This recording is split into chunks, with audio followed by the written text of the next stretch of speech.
Coucou les amis, donc j'espère que vous allez bien. Donc là, on parle de joie, de bonheur dans le présent, hein, soit avec un homme, soit avec une femme, bon, ben, c'est-à-dire pour ceux et celles qui sont hétéros, hein. Mais on parle également de joie et de bonheur pour les femmes gays et pour les hommes gays. Là, on parle de ceux et de celles qui, à l'heure où je vous parle, sont déjà en relation amoureuse, mais avec une option où vous ne vivez pas ensemble. Non, pas encore. Mais, bon nombre de femmes vont espérer que ça aille vers là. Bon nombre d'hommes vont également espérer que ça aille dans cette direction. Premièrement, pour les hétéros. Mais, en ce qui concerne les femmes gays qui ont une chérie, une des deux va espérer vivre avec elle. Quant aux hommes gays, c'est la même chose. Mais, pour le moment, vous n'en êtes pas encore à ce stade-là.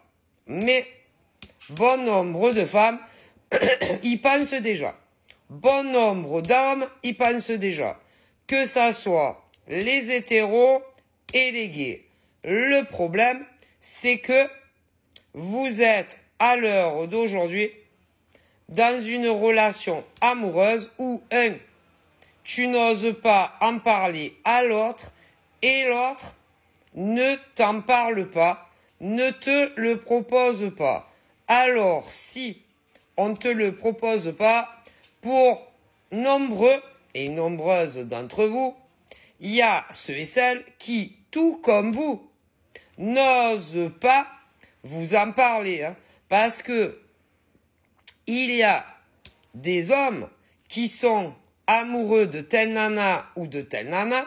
La nana, tu n'oses pas lui en parler, mais ton gars n'ose pas t'en parler non plus.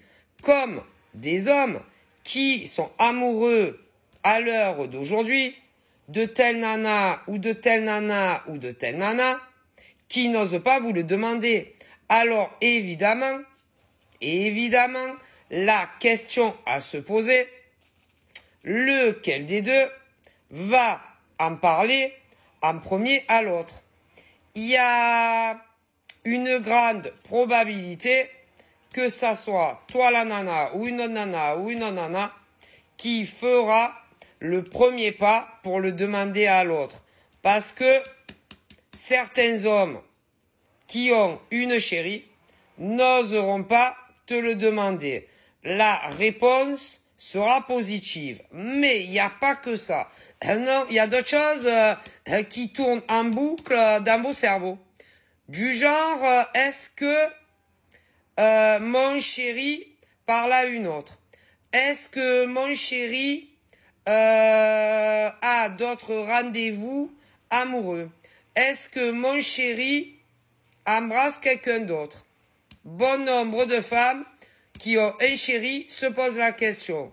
Mais, concernant vos chéris à vous, si toi tu te poses cette question, ton chéri se pose la même question te concernant à toi. Si tu parles pas avec d'autres gars, ou si tu n'as pas d'autres rencarts amoureux avec d'autres gars, je préfère vous le dire, hein, parce que il y a certaines nénettes qui se posent de nombreuses questions, mais ton gars se pose la même question que toi, surtout que vous ne vivez pas encore ensemble et que vous voyez pas tous les jours et que au niveau de la correspondance à distance, quand évidemment vous ne vous voyez pas, si jamais ton gars rate un appel de ta part, tu vas commencer au bout d'un moment à te dire mais pourquoi il m'a pas répondu? Il est où? Il fait quoi? Avec qui? Et patati, et patata. Tu comprends? Pour les écrits, c'est pareil. Si tu envoies un message écrit à ton gars et que il te répond dans un temps imparti où tu trouves que c'est trop long, il y a certaines nanas, comme des mecs d'ailleurs, hein, qui vont se dire eux-mêmes, dans leur fort intérieur, je trouve que c'est un peu long, hein. Peut-être qu'il me trompe, peut-être qu'elle me trompe. Alors, arrêtez toujours de voir le mal partout. Parce que, au niveau de vos gars, ils ne vous trompent pas tous. Comme au niveau de vos nanas, elles ne vous trompent pas tous. Alors, évidemment, il y a certains hommes, oui, qui trompent leur nana. Comme certaines nanas qui trompent leur mec. Mais il faut pas faire une généralité et mettre tous les œufs dans le même panier. Tu vois? Bon, voilà. Après, évidemment, si ça devient trop récurrent, si c'est trop souvent, tu vas commencer à de plus en plus te dire « mon mec me trompe » ou « ma nana me trompe ». Tu comprends? Mais c'est pas facile de source sûre de savoir si ton gars, oui ou non, te trompe. C'est pas facile de savoir si ta nana te trompe. Parce que en réalité, les seuls qui le savent, c'est soit ta nana, si elle te trompe ou pas, ou ton mec, si il te trompe ou pas. Et évidemment, si il te trompe, la personne avec qui il te trompe. Mais ce qu'il faut bien savoir, c'est que dans la grande généralité, quand ton mec te trompe ou que ta nana te trompe, il y en a énormément avec qui il vous trompe, qui ne savent pas que vous existez vous. Hein. Donc ça, parce que c'est très rare, on me dit, les nanas qui trompent leur gars, qui vont aller dire à un autre gars, moi j'ai déjà un mec, ou moi j'ai déjà une nana. Bon, il y en a qui sont assez franco et qui le disent, mais dans les grandes lignes, non.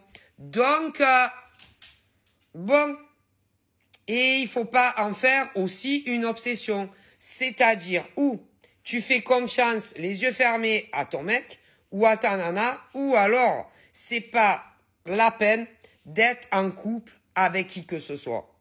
Tu fais confiance, mais si un jour, de source sûre, tu as des preuves à la pluie que ton mec ou ta nana te trompe, là, c'est autre chose.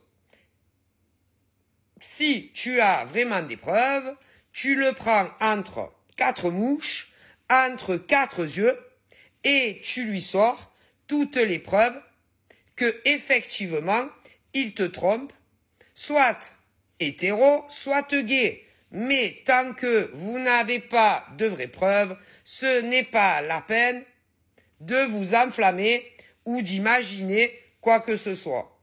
Ok, parce que là, ça va pas du tout, parce que là, il y a des nanas qui le pensent et vos gars ne vous trompent pas. Il y a des mecs qui le pensent et vos nanas ne le font pas. Donc arrêtez.